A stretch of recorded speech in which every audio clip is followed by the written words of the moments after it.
The invisible assistant, Olivia Reed, had perfected the art of being invisible. At 27, she had mastered the quiet shuffle between the shelves of cornerstone books where she worked mornings, the polite smile that revealed nothing, and the ability to disappear in plain sight. Her apartment walls were lined with canvases no one had ever seen, paintings that captured emotions she never expressed aloud. "Liv, there's an opening at Hayes Architecture," said Mia, her roommate, dropping a newspaper clipping onto Olivia's sketchbook. "It's just administrative, but the pay is good." "You could finally afford those art supplies you've been eyeing." Olivia stared at the elegant logo of the firm. "They wouldn't hire someone like me." "Someone talented who needs money? Why not?" 3 interviews and 1 nervous breakdown later, Olivia found herself seated at a pristine desk in the gleaming offices of Hayes Architecture, sorting mail and answering phones with trembling fingers.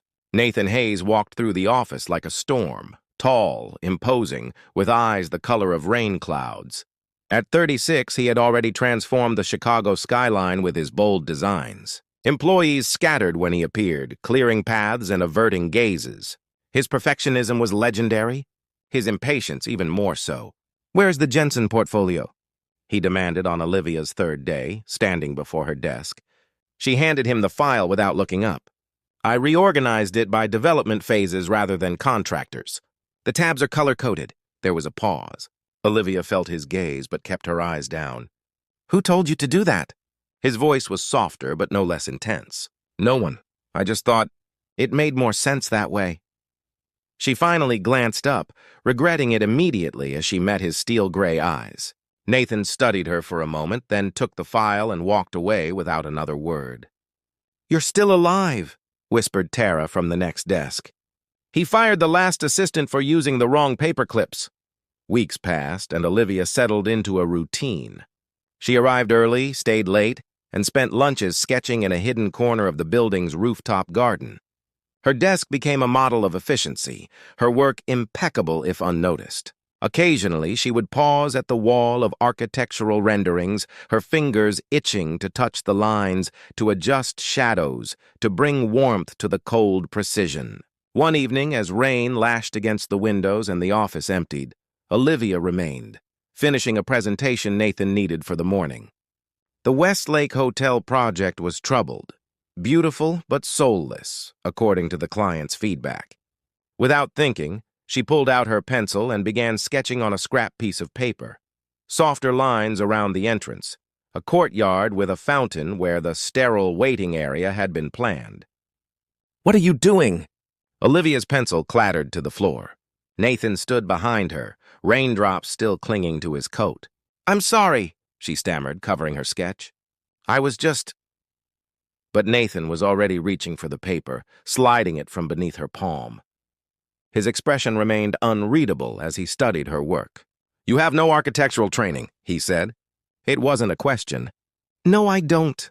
Olivia swallowed hard. "I was overstepping. I apologize." Nathan folded the sketch carefully and placed it in his pocket. "Finish the presentation. I'll need it at 7.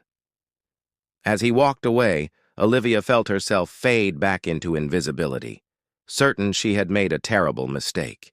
What she didn't see was Nathan pausing at his office door, removing her sketch and studying it again with an expression that, for the first time in months, wasn't cold at all. Unexpected recognition. The Westlake Hotel presentation was scheduled for 9 o'clock. Olivia arrived at 6:30. Dark circles beneath her eyes after working until midnight on the slides. The office was empty except for the gentle hum of the heating system and the faint scent of coffee from the kitchen. When she rounded the corner to her desk, she froze. Nathan was already there, leaning against the wall, studying a large rendering. "Good morning," he said without turning. "Good morning, Mr. Hayes." Olivia clutched her bag tighter. "The presentation is ready. I just need to print the handouts." Nathan finally looked at her, his expression uncharacteristically uncertain. "The clients rejected our 3rd revision yesterday." Olivia's heart sank. "I'm sorry to hear that." "So I stayed up redoing the entire concept." He gestured to the rendering. "Based on your sketch." The design before her was unmistakably influenced by her rooftop doodling, but elevated to something magnificent. The hotel now embraced the surrounding landscape instead of dominating it. Warm woods replaced cold steel, and a central courtyard invited visitors to linger rather than simply pass through. "It's beautiful," she whispered. "It's yours," he replied. "Partially, at least." He studied her face. "Why didn't you tell anyone you could do this?" Olivia shrugged, uncomfortable with his attention. "It's just something I dabble in. I'm not trained. Training doesn't create instinct. You have an eye for how spaces should feel, not just how they should function." Nathan handed her a folder. "The presentation is at 9. You're giving it." "What?" "No, I couldn't possibly." "You could and you will." His voice was firm but not unkind. "This is your vision, too." 3 hours later, Olivia stood trembling before the Westlake investors, her voice barely audible as she began. But as she moved through the presentation, something shifted. The design spoke through her. The courtyard with its gentle fountain, the reading nooks tucked into unexpected corners, the rooftop garden that mirrored the one where she sketched her private thoughts. When she finished, there was silence. Then applause. "This is exactly what we wanted," said Mrs. Westlake, beaming. "A hotel that feels like coming home." In the elevator afterward, Olivia leaned against the wall, exhaustion and elation making her dizzy. "You were remarkable," Nathan said quietly. "I think I might throw up." A surprising sound filled the elevator, Nathan's laugh, rich and genuine. "The first time I presented to clients, I did exactly that. Right on the client's shoes." Olivia stared at him. "You're making that up." "I wish I were." He smiled, and for a moment he wasn't the intimidating architect whose name adorned the building. He was just a man with kind eyes and a story to share. As the elevator doors opened, he hesitated. "Have dinner with me tonight." "Dinner?" "To celebrate. The clients are signing the contract." "Oh." Olivia felt both relief and disappointment. "A business dinner?" Nathan studied her face. "If you prefer to call it that." That evening, at a small Italian restaurant far from the sleek establishments where Nathan typically entertained clients, they sat at a corner table beneath warm copper lights. Nathan had shed his suit jacket, and Olivia had changed from her office clothes into a simple blue dress. "Tell me about your art," he said as they shared tiramisu. "The sketches you hide in your bottom drawer." Olivia nearly choked on her dessert. "How did you—" "I notice things, especially beautiful things that try to stay hidden." His eyes held hers, and for the first time in her life, Olivia felt truly seen. Walls beginning to crumble. The Westlake success changed everything. Olivia found herself reassigned as Nathan's design consultant, a position that didn't exist until he created it for her. Her small desk was moved to the sunny corner of the studio, where architects worked on preliminary concepts. "He's never done this before," Tara whispered during lunch. "Nathan Hayes doesn't share creative control with anyone." But he shared it with Olivia. Each morning they would meet in his office, reviewing projects over coffee. He valued her instincts, her ability to infuse emotional warmth into his technically brilliant designs. What began as tense, careful collaboration gradually softened into something more natural. "You're quiet today," Nathan observed one afternoon as they worked on a community center design. Rain streamed down the windows, turning the city into a watercolor blur. "It's my father's birthday," Olivia replied without thinking. "He passed away 3 years ago."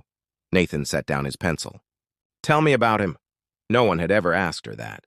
She found herself speaking of her father's carpentry workshop, the smell of pine, how he taught her to see beauty in the grain of wood. "He built things to last," she said. "He believed spaces should grow more beautiful with time, not less." Nathan nodded slowly. "Like good relationships." Their eyes met across the table, and something shifted in the air between them. That evening, Nathan insisted on driving Olivia home through the storm. They sat in comfortable silence as raindrops raced down the windows of his car, the city lights blurring into jeweled streaks. "Would you like to come up for tea?" she asked when he parked outside her building. "The apartment's a mess, but—" "I'd love to." Olivia's apartment was small but filled with evidence of her artistic soul. Books stacked by color, mismatched furniture lovingly restored, and canvases leaning against every wall. She busied herself in the tiny kitchen while Nathan wandered her living space, studying her paintings with genuine interest. "These are extraordinary," he said, standing before a canvas of a solitary figure walking through fog. "You capture loneliness beautifully." Olivia handed him a mug of tea. "I paint what I know." "Are you still lonely, Olivia?" His question was gentle but direct. She considered deflecting but found herself unwilling to hide. "Less so lately." They settled on her worn sofa, the rain creating a private world around them. Conversation flowed easily, about architecture, art, the cities they loved. When Nathan described losing his mother as a teenager, how it drove him to create perfect structures to compensate for what he couldn't control, Olivia recognized the same impulse that fueled her own art. "We build different kinds of walls," she murmured. "Yes." His fingers brushed hers as he set down his mug. "But I'm beginning to think some walls need to come down." The kiss, when it happened, felt inevitable, gentle at first, a question more than a demand. When Olivia responded, Nathan drew her closer, his hands warm against her back. There was no performance in the way they held each other, just the relief of two people who had spent too long keeping themselves apart from the world. When he finally left, promising to see her in the morning, Olivia stood at her window watching his car disappear into the rainy night. For the first time in years, she felt a sensation unfamiliar enough to be frightening. Hope, fragile and new, blooming somewhere beneath her ribs. What she didn't know was that Nathan stood in his own empty penthouse minutes later, looking out at the same rain-washed city, feeling the same unfamiliar lightness, and wondering if he had the courage to let it grow. Retry Part 4 to 5 Part 4, The Return of the Past. 6 months transformed Olivia's life in ways she never imagined. Her collaboration with Nathan flourished professionally, their designs winning acclaim for innovative warmth. Their personal relationship deepened with quiet evenings sharing takeout over blueprints, weekend visits to galleries, and mornings waking in each other's arms. Olivia blossomed under Nathan's attentive gaze. Her art evolved. She even displayed 3 paintings in a small gallery showing. Nathan stood proudly beside her at the opening, his hand steady at the small of her back. "You belong here," he whispered that night. "Your work deserves to be seen." For the first time, Olivia began to believe it herself. Then Vanessa Clark returned to Chicago. Nathan's former partner was everything Olivia wasn't: polished, Harvard-educated, from a family whose name graced museum wings. Their 3-year relationship had ended when Vanessa moved to London for a prestigious position, unwilling to compromise her career ambitions. Olivia first encountered her in Nathan's office. The two of them bent over architectural drawings. Vanessa's sleek blonde hair brushed Nathan's shoulder as she leaned close, her laughter filling the space. "Olivia," Nathan straightened immediately. "Come meet Vanessa Clark. She's back from London to head the new international division at Westlake Development." Vanessa's smile was professionally warm, her handshake firm. "Nathan's told me about your intuitive approach to design. How fascinating to bring an outsider's perspective."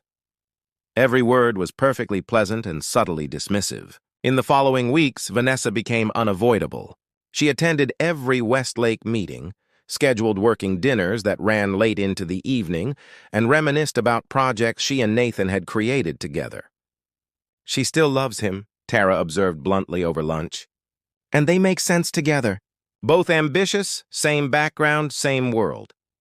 "We're from different worlds," Olivia acknowledged quietly. One evening, Olivia worked late finalizing details for a presentation.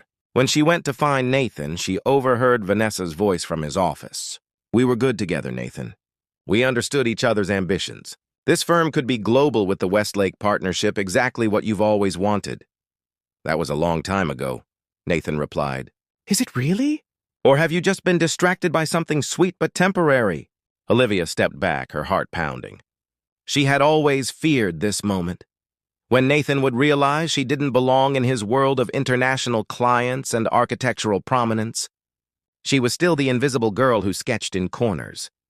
The next morning, she placed a letter on Nathan's desk before he arrived. A commission offer had come from a small arts foundation to create murals for community buildings. She had accepted it. She was stepping back from Hayes architecture. When Nathan found her on the rooftop garden, his expression was thunderous. "You're leaving." "It's a wonderful opportunity," she said, staring at the skyline he had helped shape.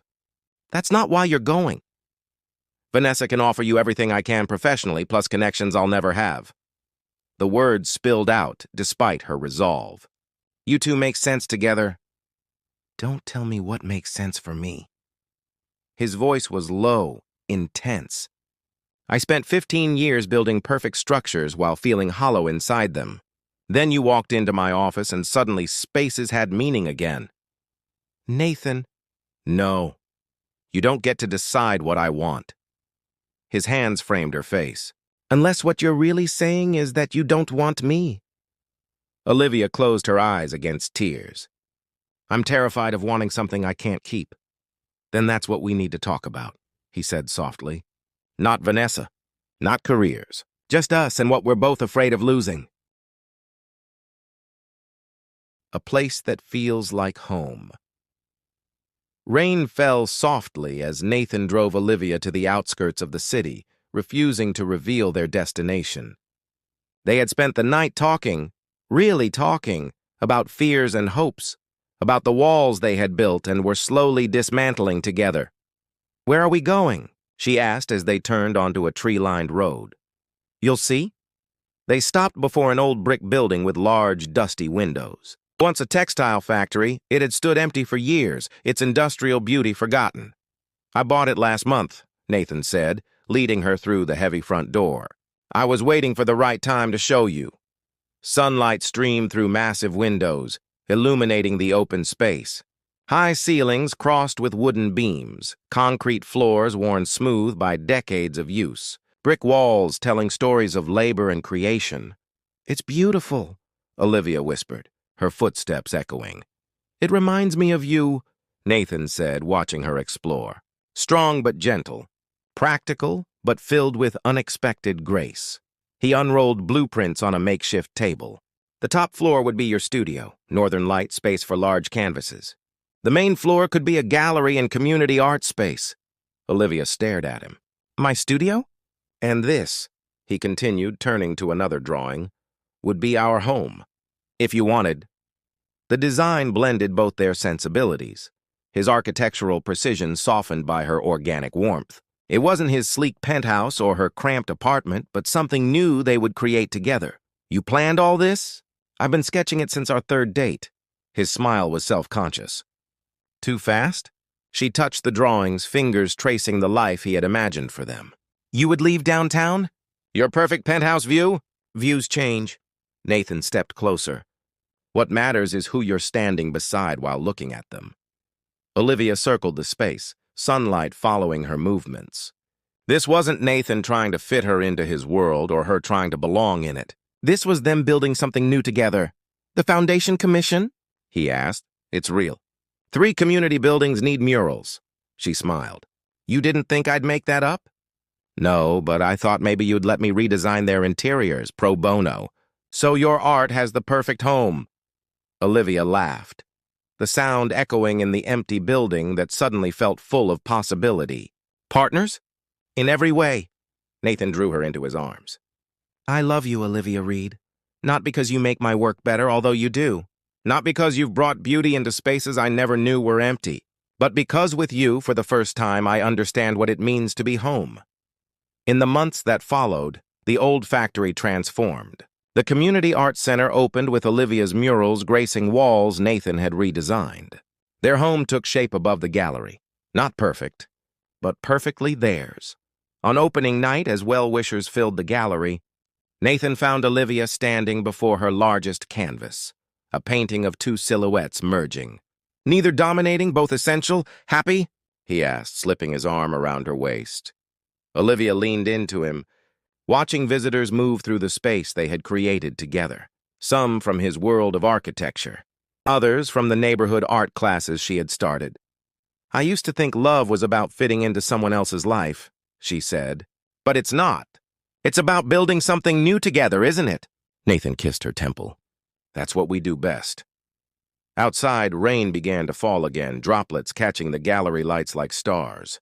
Inside, warmth spread as two people who had once been alone stood surrounded by the life they had dared to imagine together, each seeing the other completely, each finally at home.